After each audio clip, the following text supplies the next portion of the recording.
Joseph calling from Savannah, Georgia to kick off this hour. What's up, Joseph? Good afternoon, gentlemen.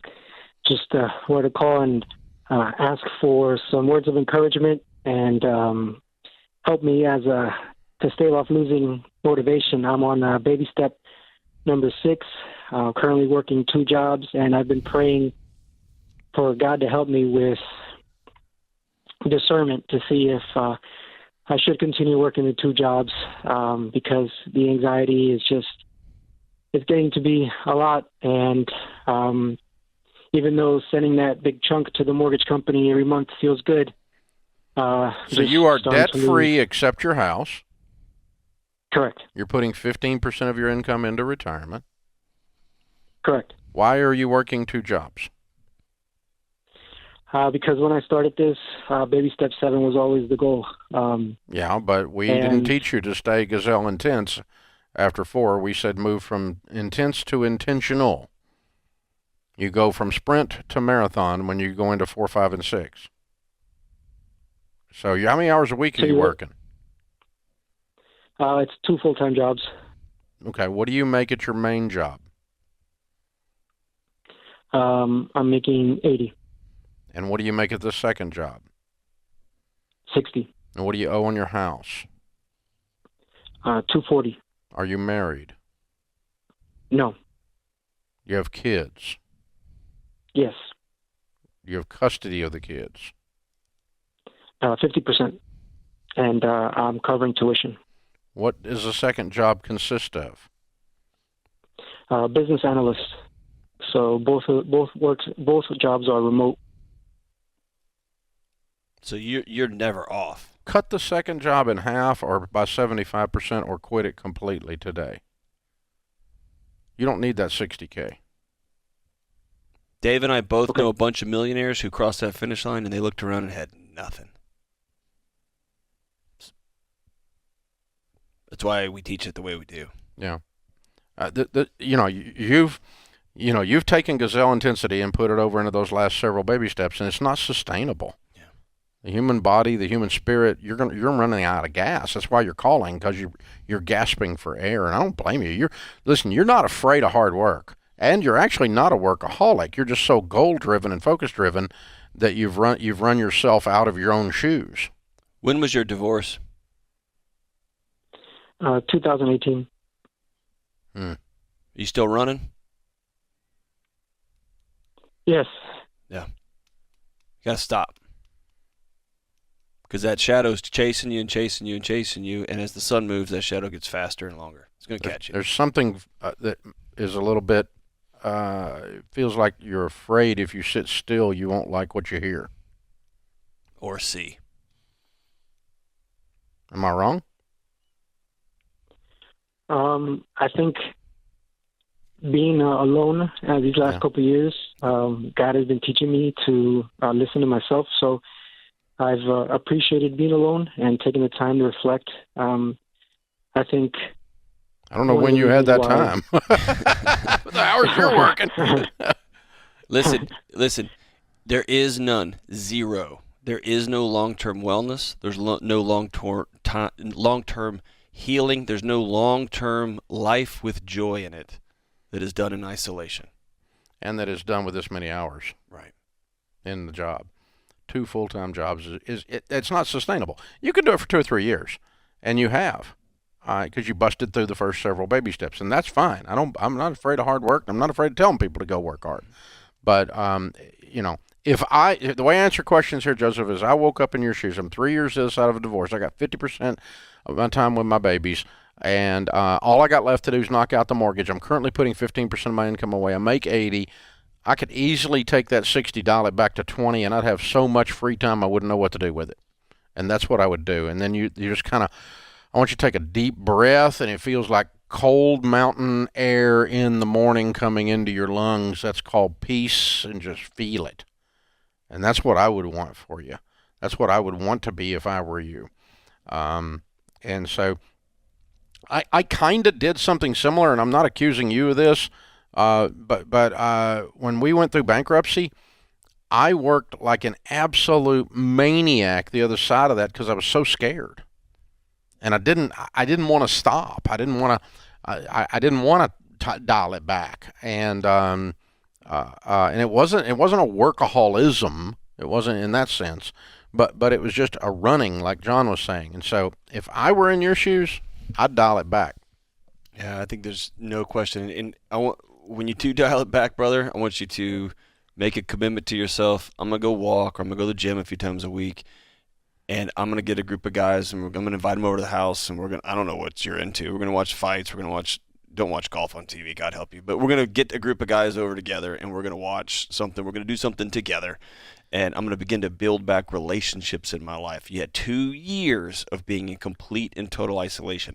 That anxiety alarm that you're feeling is ringing off the wall because your body is saying, hey, we're not safe. You called us because you wanted us to tell you what you already knew. That's right.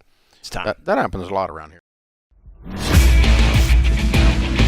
JT's with us in Omaha, Nebraska. Hi, JT. How are you? Good, Dave. It's an honor to speak with you. You too, sir. What's up? I'm actually... Hello? Yes, hello? Hello. All I heard was actually, and then you cut off. Are you there? Yes, sir, I am. Are you there? Okay. Yep. Sorry, I'm on my way to put in my 2 weeks after 17 years of being with my boss. Wow. And we're a small company, and I only had a 50-cent raise in 10 years, and I've only been able to tell my wife that, I've known her for 10 years, I've only been able to tell her that I had a raise once.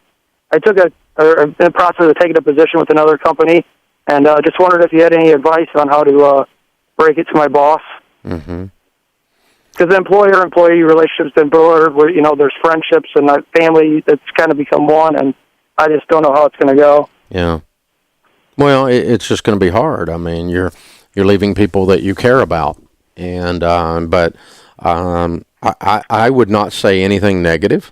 I would just accent the positive and say, working here has been like working with family, and that's been good and that's been bad, and I love you guys, but honestly, my income wasn't changing here, and so I had to go. This other position came up, and it's a great income, and I hope you're happy for me. And I'll certainly work out the 2-week notice if you'd like. If you'd prefer me not to, I won't. We'll honor and do whatever I'm supposed to do with that. But I just want to thank you for all the opportunity you've given me, and you tip your hat and you walk out the door. And it does no good to throw stones back over your shoulder as you leave. Okay. It doesn't do any good at all. All it leaves is it says more about you than it does them.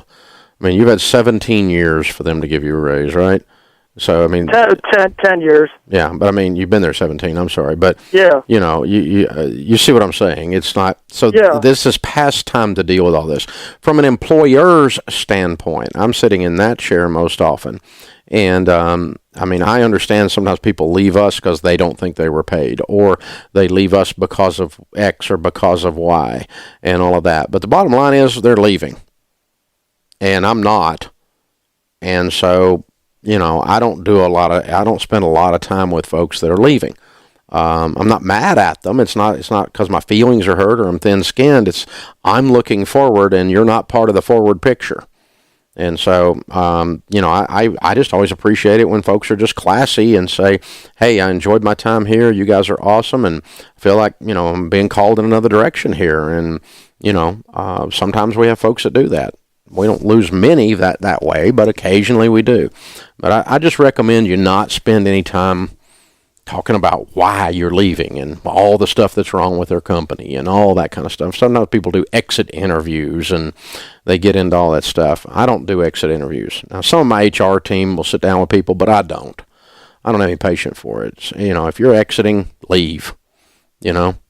Just exit. That's what there's your interview, because I'm not leaving. I'm going to be here doing this. And so, and that's not to be smart to you, JT. You've got a valid thing here, and you've made a good decision, and I don't think you're wrong with your decision.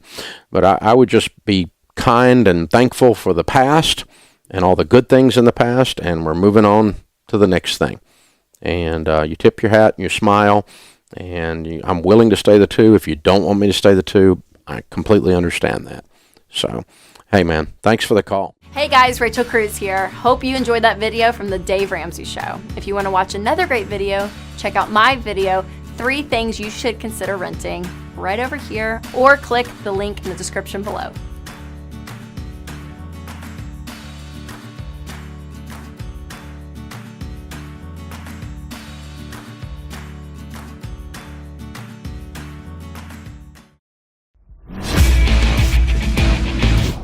Thank you for joining us, America. We're glad you're here. Essence is with us in Tulsa. Hi, Essence. How are you? Hi. What's up? I am. I'm so excited to talk to you. Me and my husband are trying to restart. Well, we never actually officially started, like trying to start, with the baby steps. The hardest part is getting like the $1,000 and the debt snowball or whatever. And I'm having the hardest time trying to figure it out because I feel like our debt is so huge, and our expenses are so much, and our income is not matching that. So I need some help on what to do, kind of how to start, and just some words because we're upside down in our car. I tried to sell that, but it's not worth much anymore. But we still owe. So What's your income? My husband makes like 17 an hour, and I make like 20 an hour. Mm-hmm. Are you getting 40 hours? Yes. Mm-hmm. Okay, so you got good income coming in. Yes, I think it's just so much debt, and the expenses is the biggest part. And you don't have a budget. Well, we tried for a minute. No, you don't have a budget. No, we don't. Sorry. Yeah, you just don't. I know you don't because you're making enough money. How much are your car payments? It's $400 a month, and then the insurance is $163 for. Right. It's just one car payment, and we own our other car. That's good. Okay, and how much is your rent? It's like $900 a month. Okay, and what other debt do you have? As far as debt, my husband has like 20 in student loans, and I have like 90 in student loans, and medical bills, credit cards. How much do you owe? How much do you owe on the medical bills? I would say our medical bills. I just started paying like $25 a month on those. How much do you owe on the medical bills? I would say it's probably like maybe $5,000. Maybe. Okay. Maybe. Which means you don't know. Okay. No, not exactly. And how much do you owe on credit cards? We owe about $1,800. Okay. All right. Here's what's going on. All right. After doing this for 30 years, you guys are not organized. And here's what I want you to pretend. I want you to pretend that I was going to hire you and pay you $200,000 to straighten out these people's finances. And these people's finances is you. Pretend like you just got the best job you've ever gotten in your life, that somebody was going to pay you $200,000. However, if you do not straighten out their finances, you're going to get fired. Now, what would you do? You'd get real stinking serious and real stinking detailed immediately.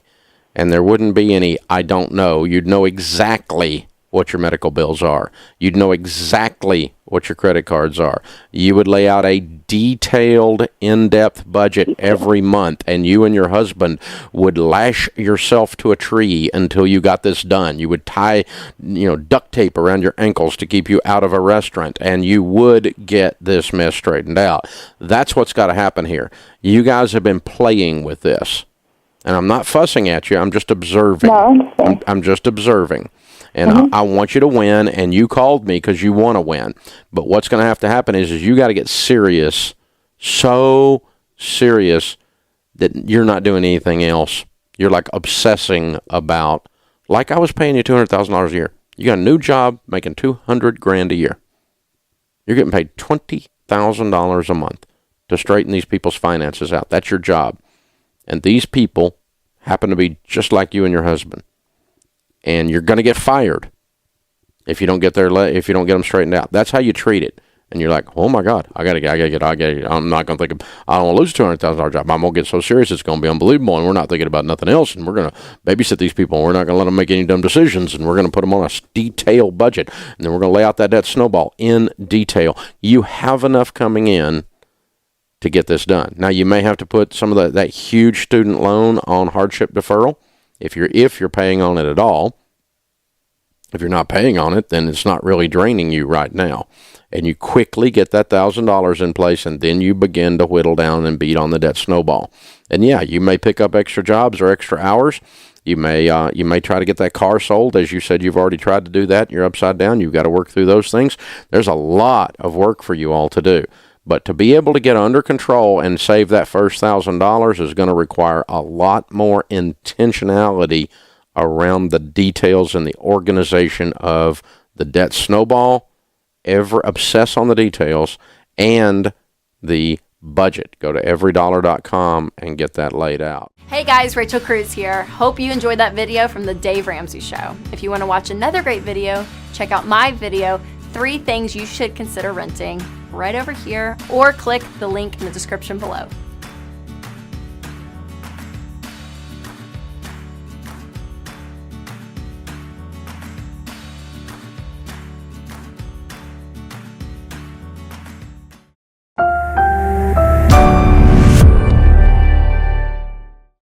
Up first, we have Lewis calling from Miami, Florida. Hey, Lewis, welcome to the show. Hi, guys. Thank you for having me. Hey, thanks for being here. How can we help? Well, I'm in a financial crisis, and actually, I'm anxious and I'm scared. We sold our home 8 months ago, and we had proceeds of about $70,000. But because our debt-to ratio is upside down, we've been finding ourselves dipping off of that money and paying bills, and we're down to $37,000 to buy a home, and we're scared because we're still upside down in our debt. Well, tell us about this debt. How much debt do you have? Well, together with the 2 vehicles that I have about $76,000 in debt. Just all vehicles?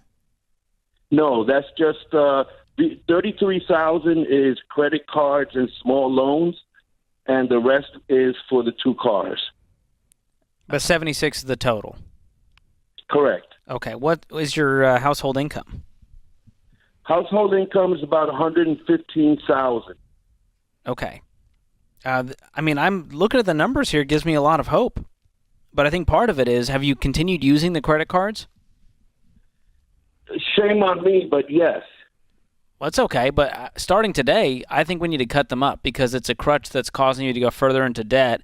And on top of that, you're depleting the money. So you're using the credit cards, but you also said you're dipping into the proceeds from the home sale. That's correct. And is that going to just cover the bills, or is there spending habit issues as well? Well, it's mostly covering the bills from spending on credit cards and small loans and things like that. Now, what are the cars worth?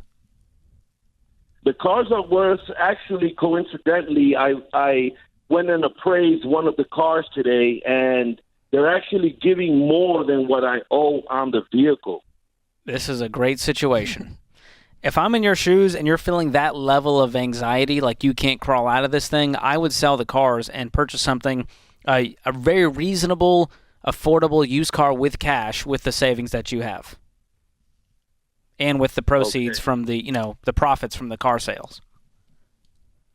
Okay. Because that would leave you with how much debt? If you got rid of all the car loans, you just had the credit cards and personal loans, that leaves you with $33K? That's correct. And frees up the payments that you were making on those car loans. Now making $115,000 with more margin, how quickly could you pay off $33,000? Right. Makes sense. That gives me that. You feel that energy that we just created there, the momentum? Yes, you did. And so I think that is your next step. But beyond that, we have to change our behavior. Because selling the cars is a great shortcut. It's like a life hack, right? But we have not touched the behavior of what caused us to spend. And so part of that is the debt payments, for sure. But part of it is we got to get on a budget. We are not eating out. We are scared we have got to get out of debt if it's the last thing we do.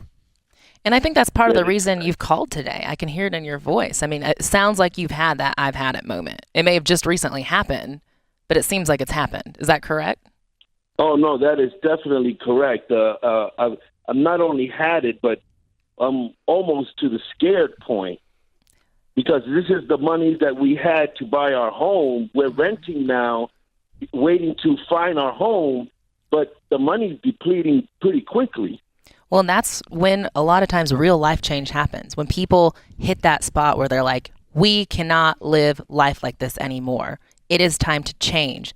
That's when real change happens. So I know today is scary, and I know that you feel that palpitation in your chest, and it feels nerve-wracking, but I know it's hard to hear this, but that's a good thing, because today is the day that everything's going to change. Today's going to be the day that you look back on when you're on that debt-free stage and you say, that's the day that everything changed. That's the day I made a decision. I stopped spending on credit cards. I changed my mindset. I got an FPU, and I was all in. And Lewis, I don't want to be the bearer of bad news here, but you're not ready to be a homeowner right now. And so I know you see this pile of cash and you go, well, that's for the home. Right now it's to pay off the debt, because that home's going to own you if you jump into it right now.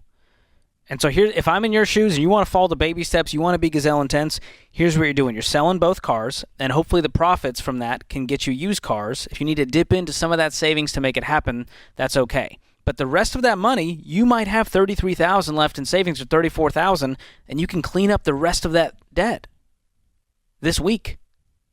Right. Think about that. You're in a position where by the end of the week, you could be completely debt-free with no payments and about $1,000 in the bank.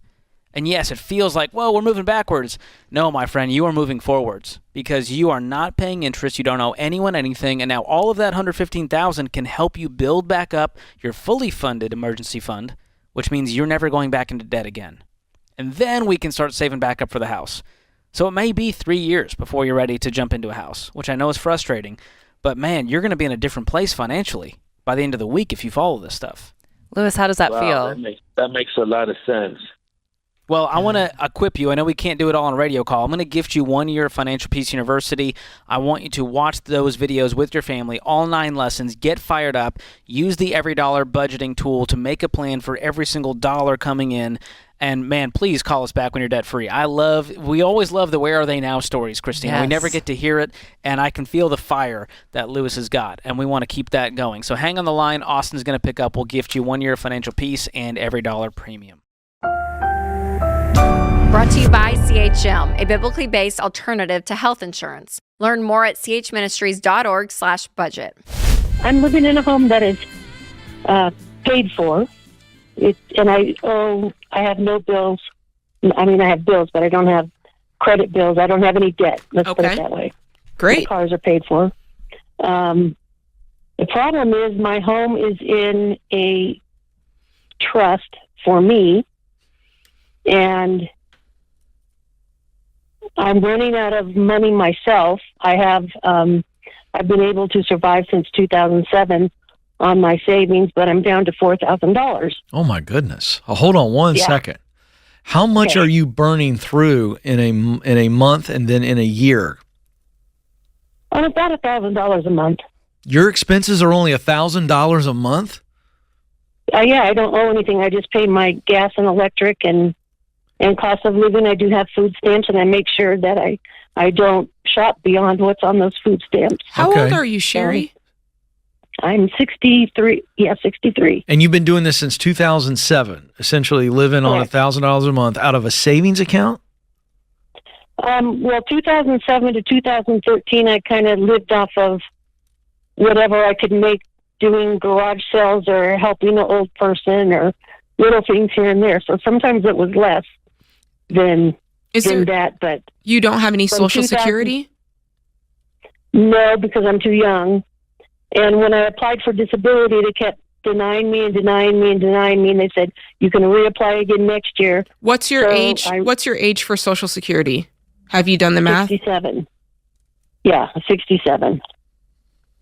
So, you live on your own? After 5 years of denying me, they said, well, you've already passed the 5 years of being eligible for disability, so now you can't have disability.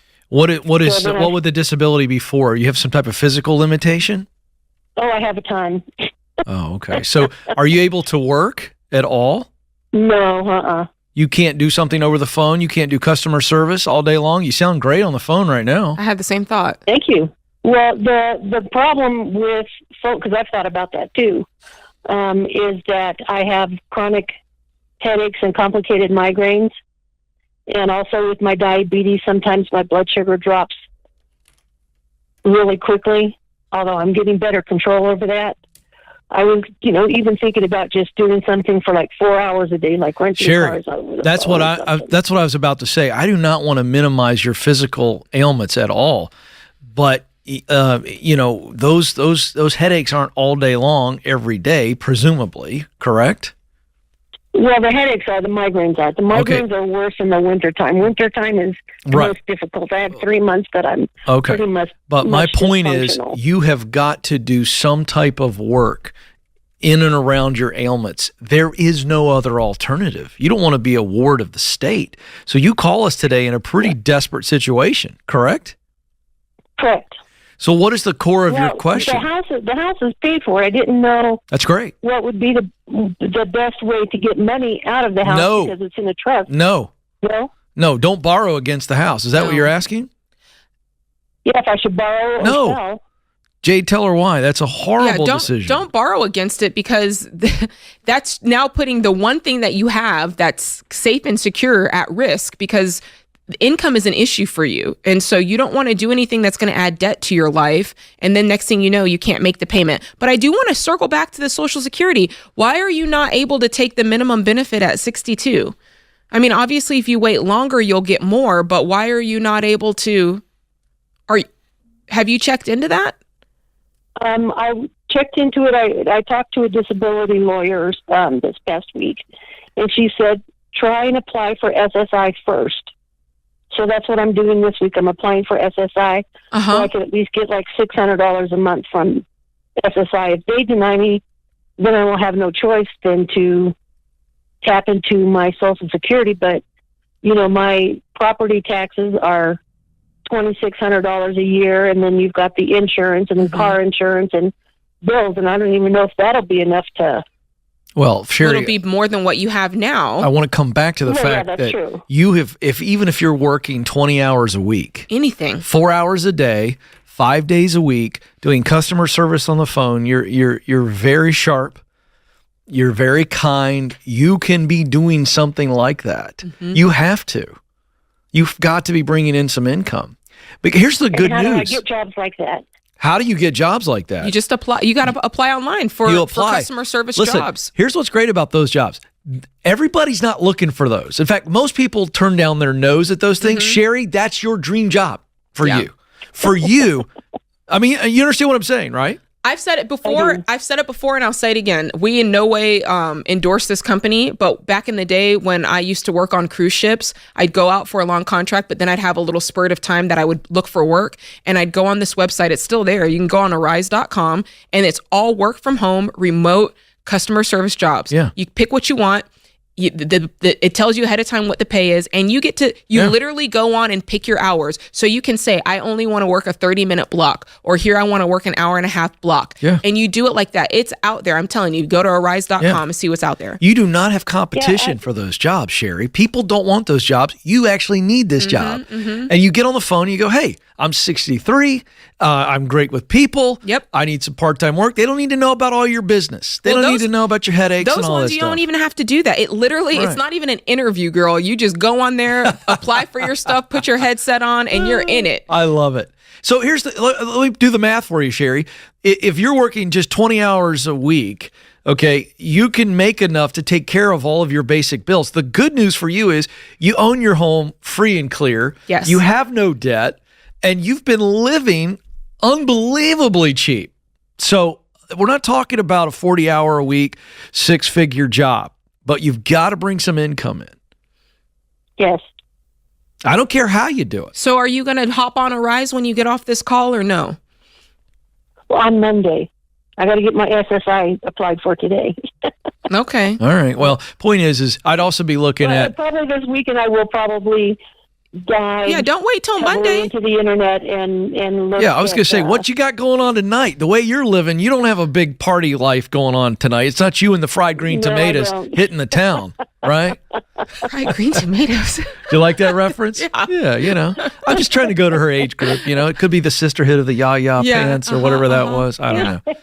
That's good. Anything. Yeah, anything I can. I'm you pulling guys up are anything I hysterical. can Yeah. right now. Yes, it's that's not right. Thelma and Louise tonight. They're not painting the town red. Got it. Sherry's around the house. You can get online. And listen, this is a serious, serious thing. And you've got to happen to this problem. You've got some spunk, Sherry. So summon it all together and say, I'm not going to be a victim here. I'm going to take control. And you can, but you got to get after it. And for no reason at all. I'm afraid people coming up to her going, well, Jade and Ken said not to borrow against the house, and somebody telling her how she needs to do that. Don't do it. There you go. Thank you, Sherry. We're rooting for you. CHM isn't health insurance. It's a health cost-sharing ministry. Check it out for yourself at chministries.org/budget.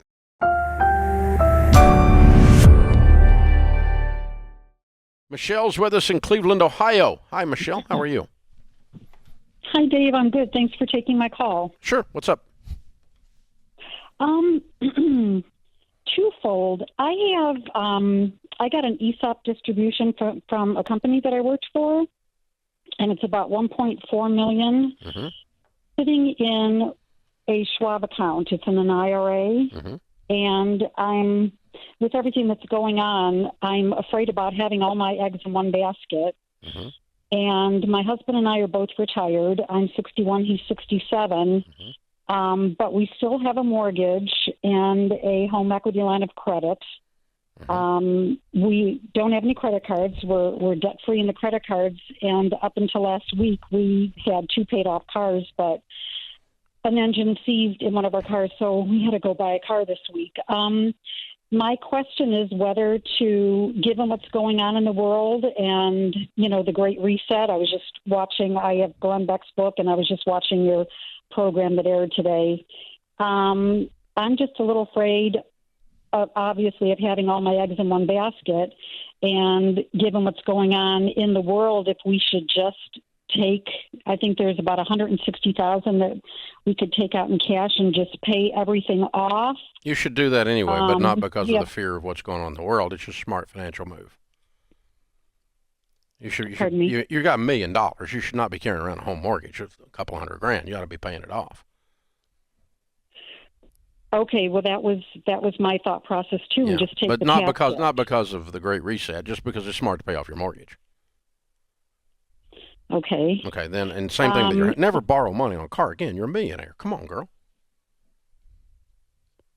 I know I was planning on paying it off next year. No, how about just never borrowing on a car again? You're not a broke person. You're a millionaire.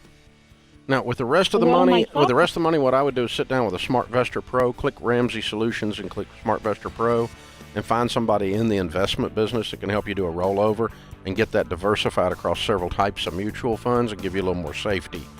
Yeah, I'm with you. I would not have it all in one account, but I'm not sure what you've got with Schwab there necessarily. You may not really be in one account, but I'd be in several different mutual funds with that much money, and I'd be debt-free. You quit borrowing money on cars. You're a millionaire. This is The Ramsey Show. Brought to you by the EveryDollar app. Start budgeting for free today.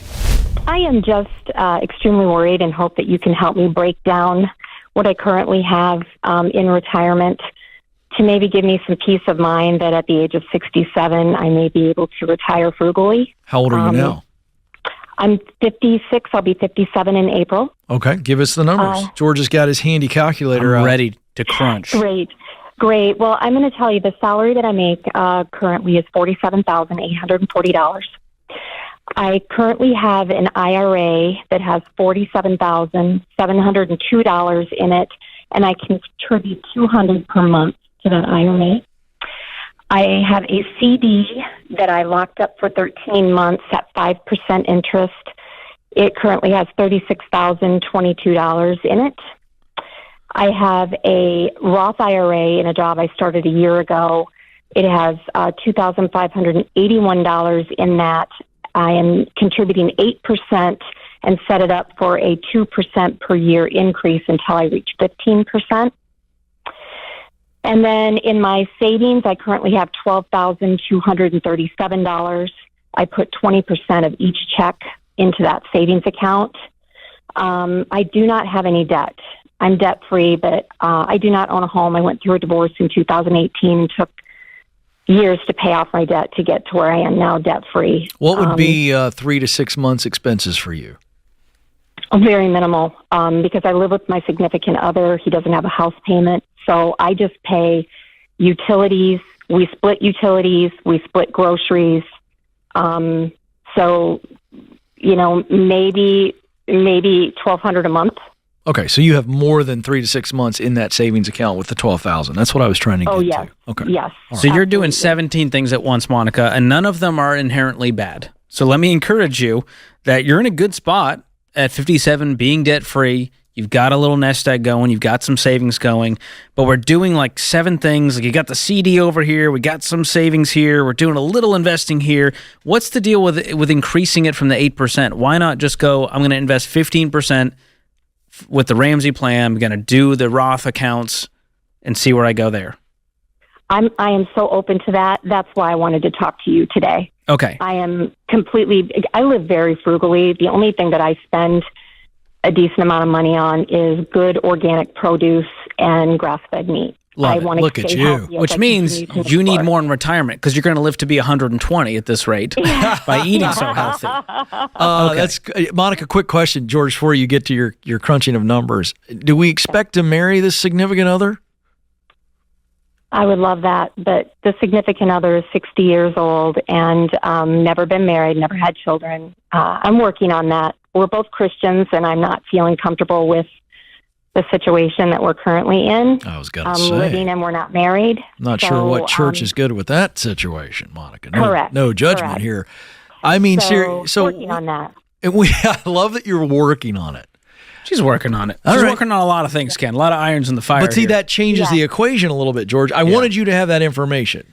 That's good to know because you don't have a mortgage, and you may not. What's his income? He is $100,000 a year, but he retires next July. What kind of nest egg does he have? I think he said he'll be able to, with what he has in his pension and retirement, he'll retire with like $50,000 or $60,000 a year. So it's not a ton. Yeah. Okay. All right, George, take it away. You guys have separate finances? Correct. Okay. So I'm going to pretend like this is Monica's situation through retirement, is that she's doing this on her own. Okay? Yeah. Yeah, so I crunched your current numbers. Here's what I found out. You got $50,000 in retirement accounts. Let's say from 57 to 67, you invest 15%. You never get a raise. It's about $600 a month, right? Of your $48,000 salary. Yes. And assuming a 10% rate of return, you'd have $258,000. Now, that's great. That's not enough for me to retire on. I don't know about you. No. I'd want a bigger nest egg. Yes. So what does that tell us? We need to, A, get our income up and savings rate up, and B, we might need to work longer than expected. Okay. If our body allows us. So you might need to do both of those things, and I would recommend it. Because if we can get your income up, get your investing rate up, have you work a little bit longer, now we can go, okay, we might retire with $500,000. The other piece of this equation is you're going to have to pay rent the rest of your life if we don't get into a house with a fixed expense. Mm-hmm. And so that's the part that worries me here. I hope you guys are together a long time. I hope you get married because that changes this equation completely. But this idea of you sort of just not having anything, not building towards something at your age gives me some pause. Yes. Have you had this conversation with him that just how you feel about your own finances? Yes. How does he react? And I'm going to tell you, to be honest with you, I have so much anxiety over this that it's been a year that I can barely sleep because it takes the enjoyment out of my life because of this constant fear and worry. Sure. Now, I know none of us know about tomorrow, but you still have to have a plan. Yeah, well, and George is addressing that plan. So when George hits you with that, what is your reaction that you can do tangibly when it comes to income, saving more? What immediately comes to mind? Because you've got to stop worrying and start getting busy. Part of this challenge is you didn't have a clear vision of what you need to do. George just gave it to you. But now the second thing is we start getting busy. And the busier I am attacking something that is a potential problem, the less I'm worried about it. Do you resonate with that? Yes, I do. Okay, so what can you do tactically coming out of what George just told you? Well, first and foremost, immediately I can increase my my Roth to 15%. Good. Maybe get a second job. Good. Or look for another job with a higher salary. Yeah, can you make 60, 70,000 in your field doing something similar with your experience? I have a pretty decent amount in Social Security right now, which probably won't be there. But for years, I made six figures. It's just the rigorous travel in the sales that I was in. I just couldn't deal with it anymore. I was on the road, 4 nights a week. Who told you there's no sales roles that you could do without traveling all the time? No one. Yeah, No one. I get it. You downshifted. I get the Yeah. downshift, but hey, you downshifted. Now you're on the other side of this, and you got a lot of experience. My guess is your resume is very impressive. Yes. Well, let's go get it, Monica. You can sell.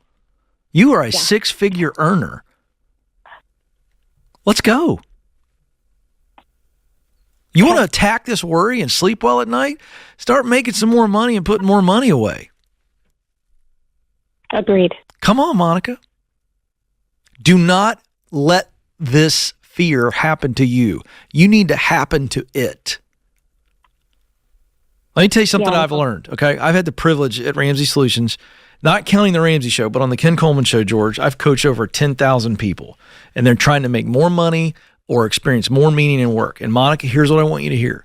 There's a formula that I've learned, because people call me and they're paralyzed. Do I take this job? Do I stretch out to this? Do I get a degree? They're trying to figure out, what do I do to make my life better through my work? And here's what I've learned, George. You've heard me say this. And Monica, I want you to catch this. Clarity always breeds confidence. And confidence breeds courage. And I think that's what you need today. And George just gave you tremendous clarity.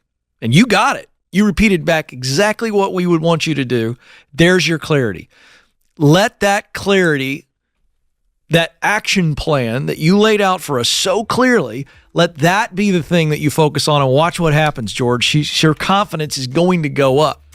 And then the confidence gives you that courage to keep going, keep trying, get a new gig here. The income then goes up along with the confidence. There we go. The savings rate goes up. The nest egg will start to grow. And you might need to work until you're 72. And I hope you're able-bodied with all those organic foods. That, you're still very limber at Monica's 72. eating clean. She can We work. could learn a thing or two from Monica. Yeah. Hey, Monica, hang on the line. Jump on RamseySolutions.com/guide. We've got a free investing guide. It's going to walk you through this. Love it. Much more detail. Anyone can go get it. RamseySolutions.com/guide. Monica, you're going to be okay. This is The Ramsey Show. Create your free every dollar budget today, the simplest way to budget for your life. Eric's in San Antonio. Hey, Eric, your question for Mr. Success Magazine and me. Hi, thank you, Dave and Anthony. Thanks for taking my call. I really appreciate it. Sure. What's up? So, I'm 38 years old, and I'm married with no kids. We are on baby step 6, but the catch is, we currently rent, and we've actually been renting for about 7 years now in the San Antonio area. And the reason why is because we only thought we'd be here for a short period of time because of relocating for my job. But it turns out everyone's remote now. I made a series of steps, a series of moves that have been pretty lucrative. And I think we're probably going to be sticking around here for the next 5 to 10 years. So we've actually been looking for a home. Good. And we're in the option period right now. I actually put a cash offer in on a home. And we're both very, very nervous about this. We've never been homeowners before. And wanted to kind of get your opinion. I'm just kind of wondering how much of our total net worth should lie in the home's value. We do have enough cash to actually buy a house outright, but that's impressive. I don't know. We're not. We're a little nervous about renting or buying. How much are you spending? $350,000. I love it. Way to go, stud. I love it. How much do you make a year, Eric?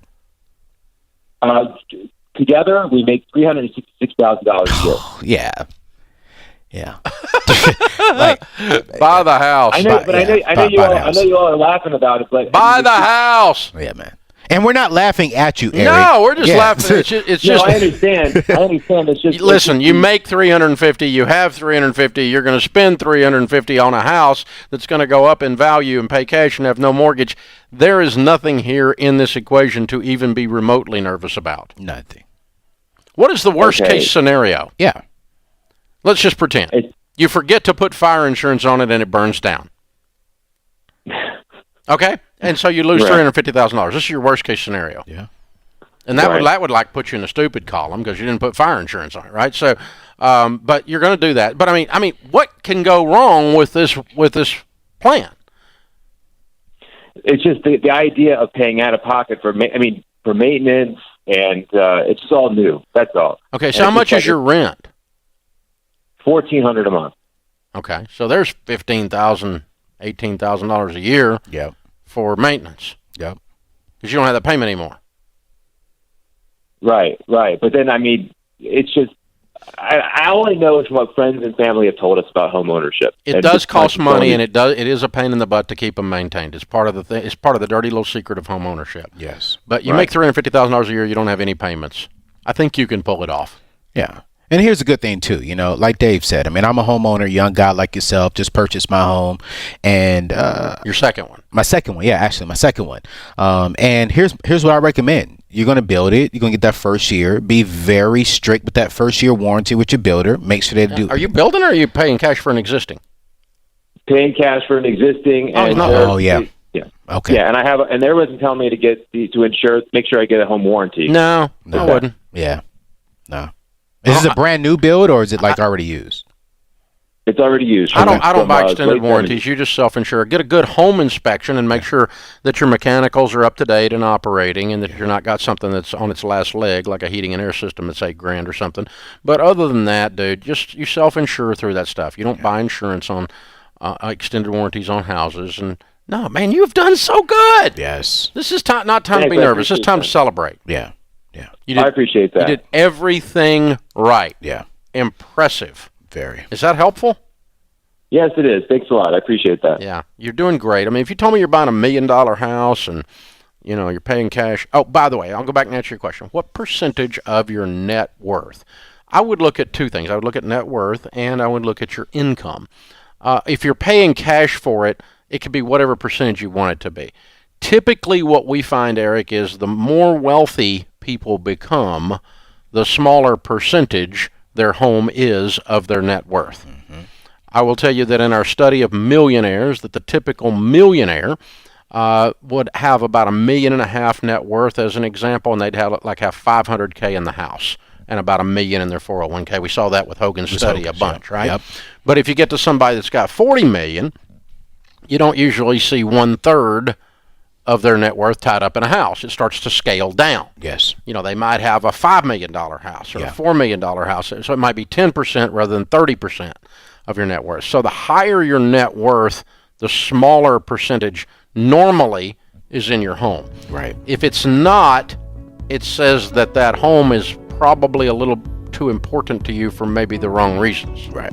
Now, I've got a big, nice house, but it is a very small percentage of my net worth. Yes. This is not a small house, but it is a small percentage. No, I said I have a big house. I got a big, nice house. But if I had that house and it was a large, because it's kind of a statement house. Yes. It's like too big. It is. And so, but if I had that house and it was like 90% of my net worth, that says Dave's more worried about what other people think. Yeah. That's what that would say. Yes. So that's kind of, you look at it that way. You're in a great shape here, dude. You're in great shape. Woo. So proud of you.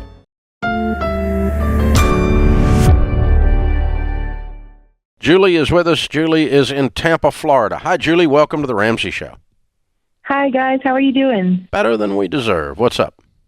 Awesome. So yeah, my name's Julie. I am 24 years old, married. My husband and I both work full-time. He's also a full-time paramedic student.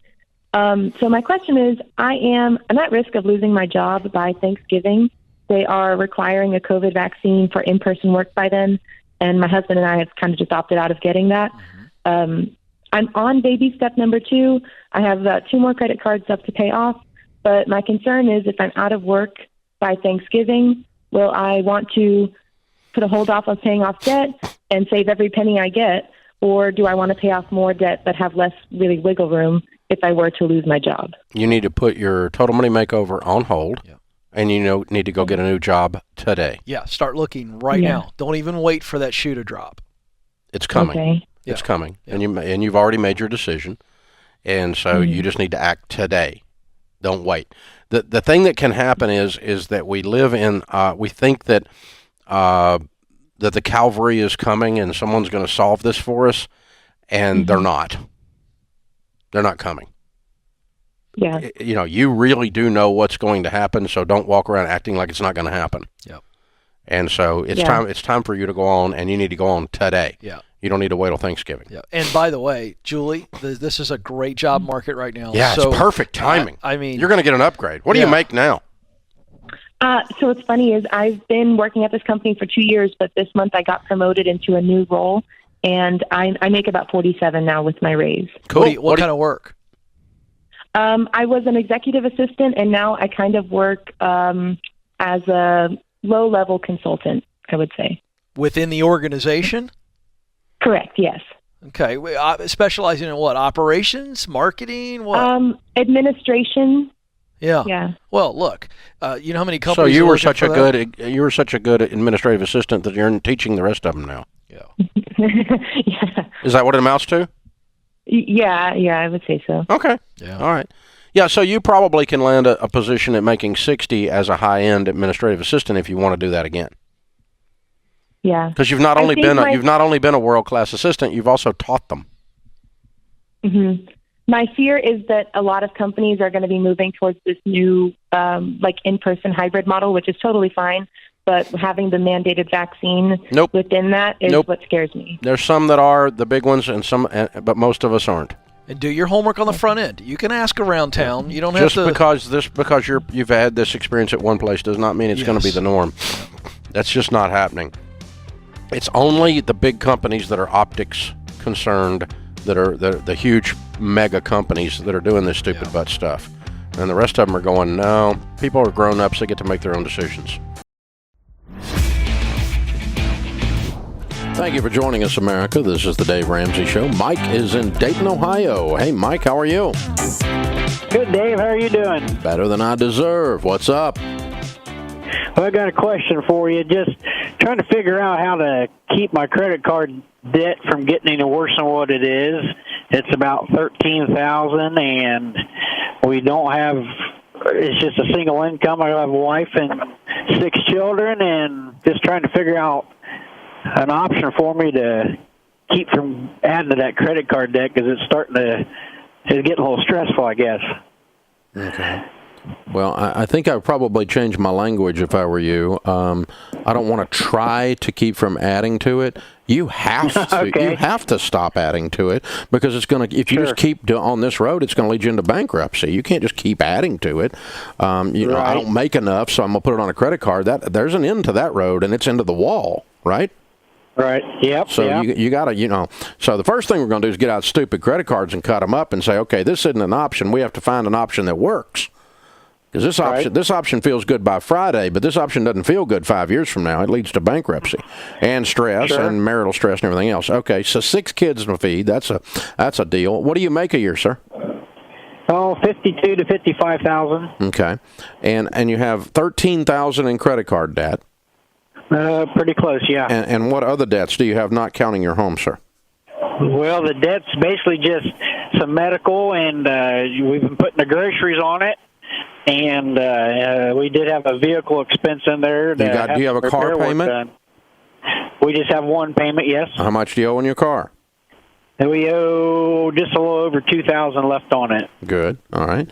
And what other debts? Do you have a student loan? Nope. No student loans. Nope. That's just the house mortgage after that, and that's it. Good. Okay. And how much is your mortgage payment? Mortgage payment with escrow and everything, right around $1,000 a month. Okay. All right. There's 2 sides to the equation and one thing you can do to increase efficiency. The 2 sides to the equation are income and outgo. No kidding. You knew that. Yep. You need me to tell you that.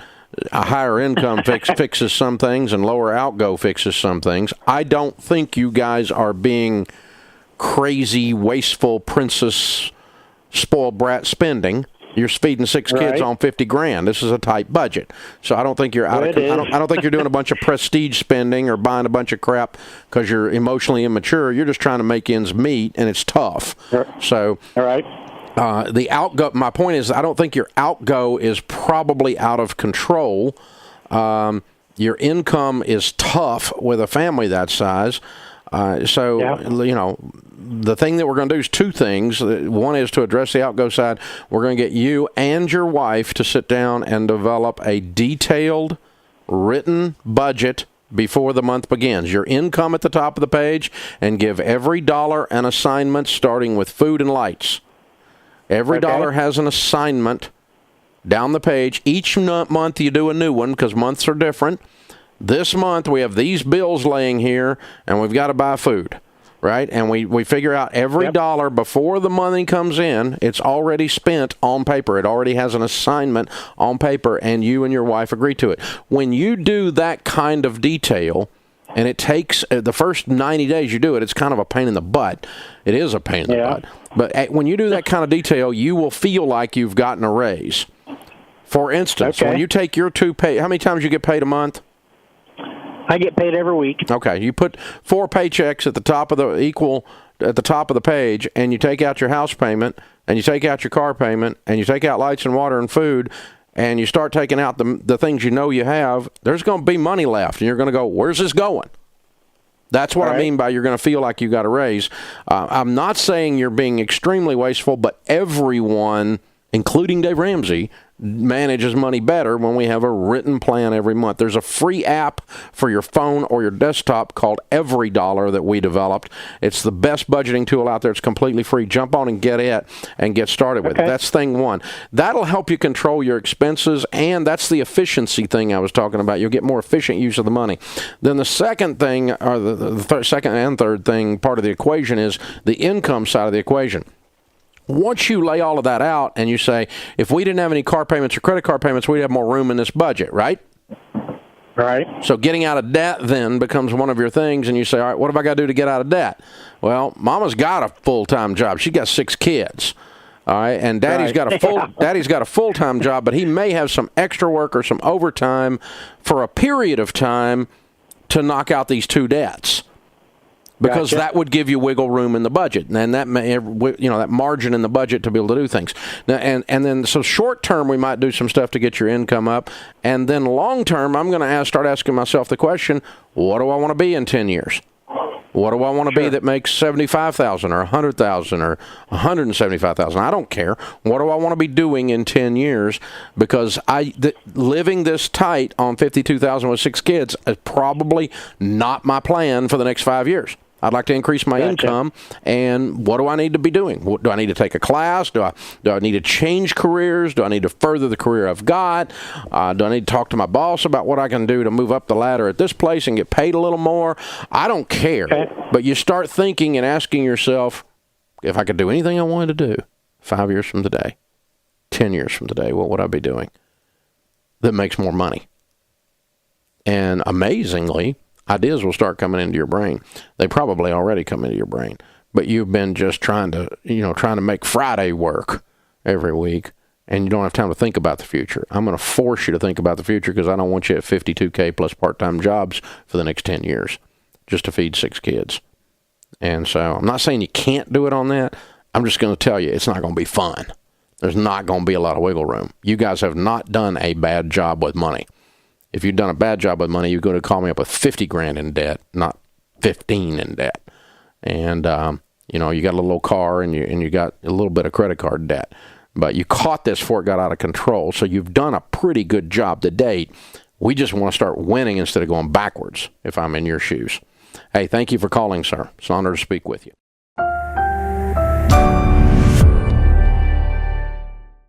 Go out to Randall in St. Louis, Missouri. What's up, Randall?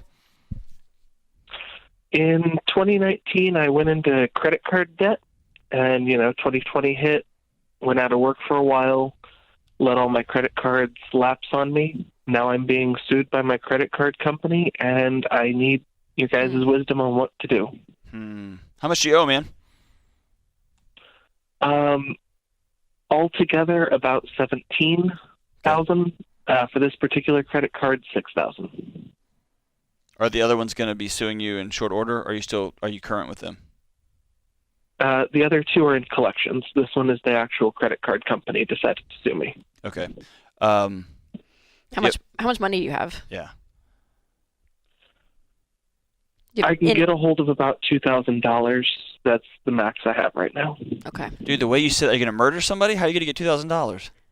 The way you just said that, like, I can get a hold of it. My family understands that I just started the baby steps, and they're willing to help me cover this if I can get them to settle. It's the most that they'll be able to help me with, though. Because my sister just had a big financial issue herself, so my mother wanted to help us both out of it. Okay. Randall, how much money do you make a year?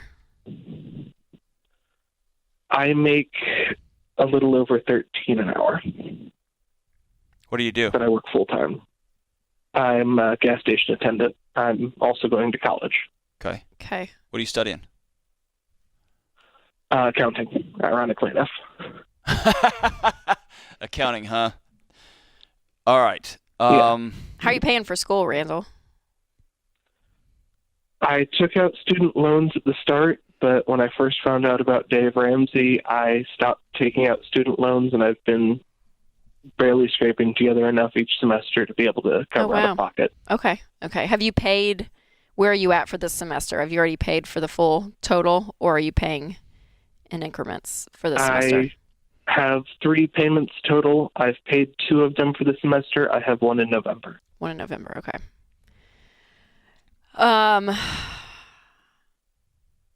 Okay, here's my knee-jerk reaction, Randall. The money from your mom, is this just a gift that she has surplus and she just says, I want to be able to help you, or are you expected to pay this $1,000 back to her?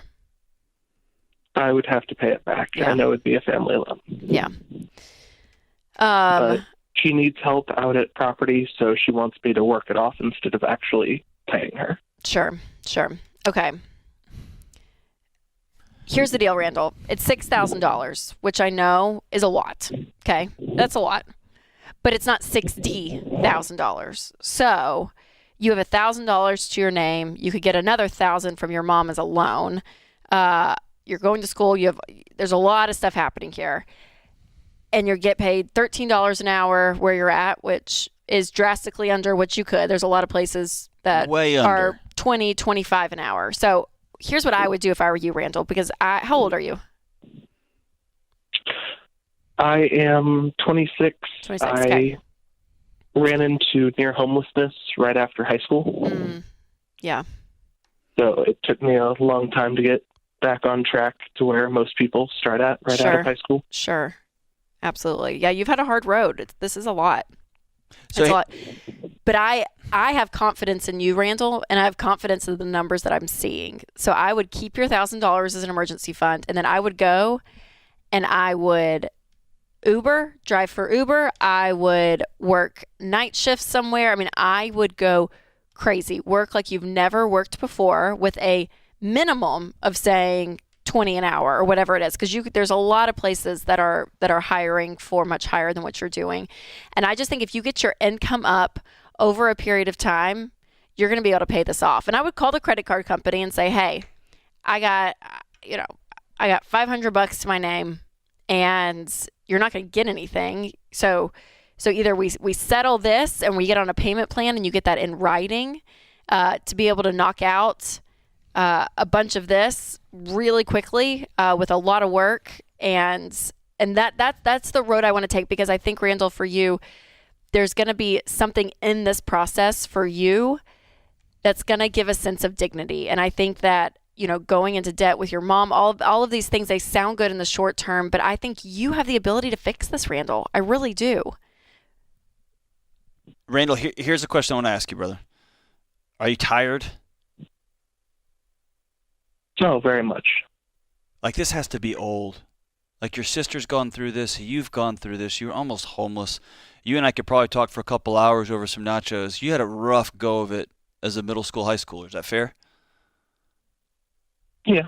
Yeah. You're 26. You're 27. Are you just tired?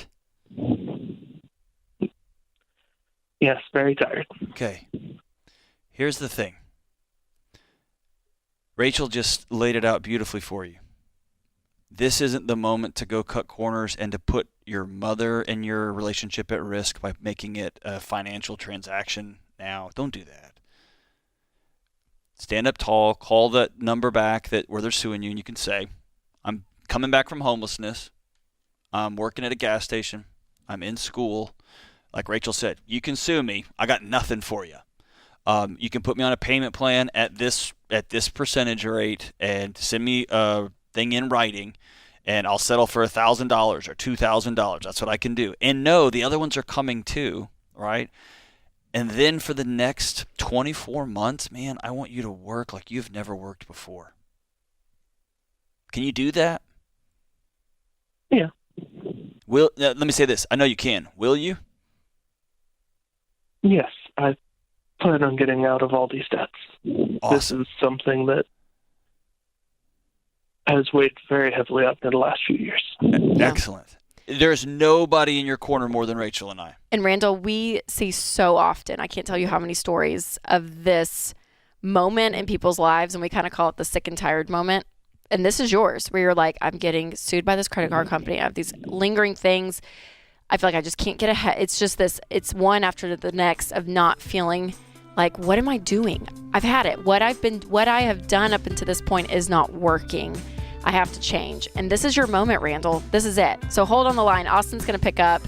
We're going to send you both a copy of Total Money Makeover. Dave's book starts the baby steps, and a year subscription to Financial Peace University. And I want you to have every dollar of the budgeting app. So those three things together. I'm going to send him Own Your Past, Change Your Future. We're giving Read you a that ton too. of stuff, Randall, because we believe in you. You can do this. This is your moment, Randall. This is your moment to turn say around. no more. No more. You've got this.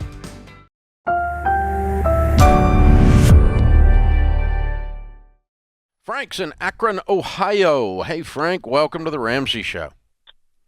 Hey, Dave. Thanks for taking my call. Sure. How can we help?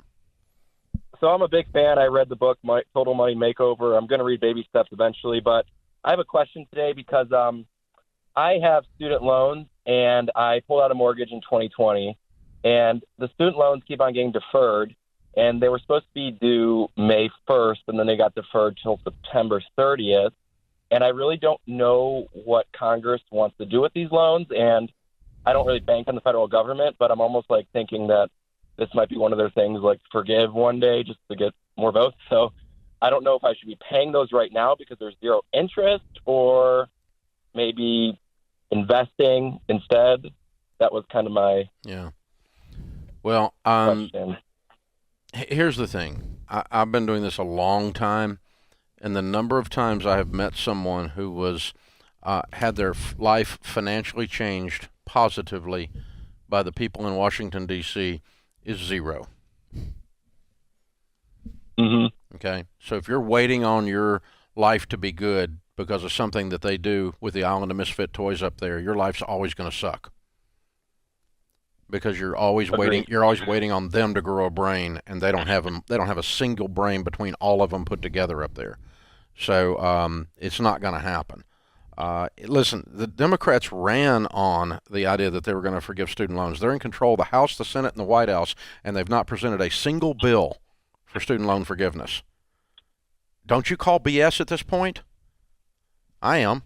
And so, no, they're not going to pay them off. They're not going to forgive them, not anytime soon anyway. And you need to get this stuff out of your life as soon as you possibly can.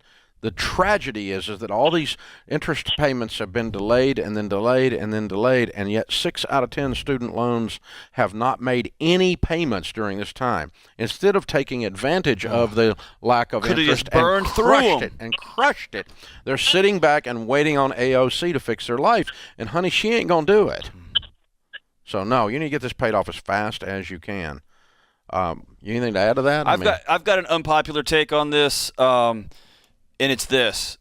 I signed up, my wife and I had to pay off 6 figures of student loan debt. We signed up for a million different loans. But at the end of the day, I looked at somebody and looked them in the eye and shook their hand and said, if you will help me get through school, I'll pay you back. And so I always felt a moral obligation. Now, I know there's people who are tricked. I know there's people who are asked to sign stuff that they don't fully understand. Absolutely, I'm all about taking care of them. But for most of us, We signed our name on the piece of paper. We just didn't do the math. We didn't fully have a picture of what we were going to be asked to do over the next 20 or 30 years. And so I say, don't wait on the government. Do the right thing. You sign your name, pay the stupid things off, and let's get on about your life. Yeah. Wow. Use all these interest rate breaks. Just burn through the principal. It's a way to burn it up and get rid of it. Yeah. Instead of standing back and waiting on someone in the White House to fix your life, never do that on any subject. Elizabeth is with us in Kansas City. Hi, Elizabeth. How are you? I'm good. How are you? Better than I deserve. What's up? Well, I kind of am in a complicated situation. I recently became a single mom. I have a few kids, and I do have money, but I don't know what to do with it because I am in a weird life situation. Okay. So you recently so you went through a divorce? Yes, it's almost finalized. Okay. All right. And how much money will you have? I will have between $40,000 and $50,000. Not much. Okay. That'll be gone in about 20 minutes. How many kids have you got? I have 3. Okay. So what are you going to be doing? What are you going to do for a living? I am living with my parents, and they're letting us live with them for free. Mm-hmm. So I don't have to pay for any housing expenses right now. That's a good short-term plan. I'm glad there was a safety net to catch you, but that's not a long-term plan. What are you going to do for a living?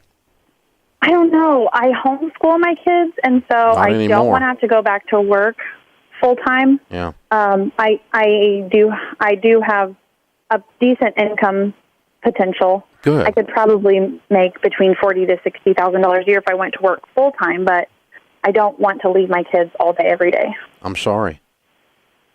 I don't want you to either, but you have to take care of your life and your kids. And I don't know of another way for you to do that where you stay at home full-time as a full-time mom. Nobody pays you for that. Right.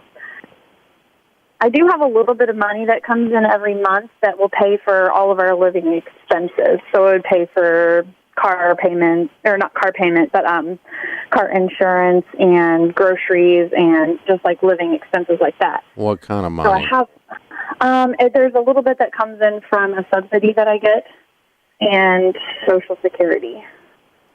Okay. That amounts to how much? About $1,200. Why are you getting Social Security? It's like, it's like I save it for one of my kids. It's like survivor's benefits. Oh, I thought you said you went through a divorce. Yes, I did.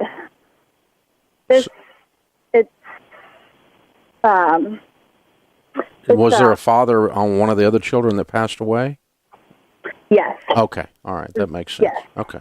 Because you don't get survivor's benefit for Right. a divorce, so I was Right. struggling. Okay. Yeah. All right. So you got a little Sorry. bit, but obviously, so here's the thing. This is all real fresh, isn't it? Yes. I mean, the divorce isn't final. You just moved in with your mom the other day, right? Yeah. Yeah.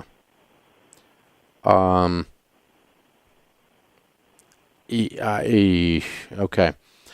I don't want to be the one that tells you this, but your life has changed.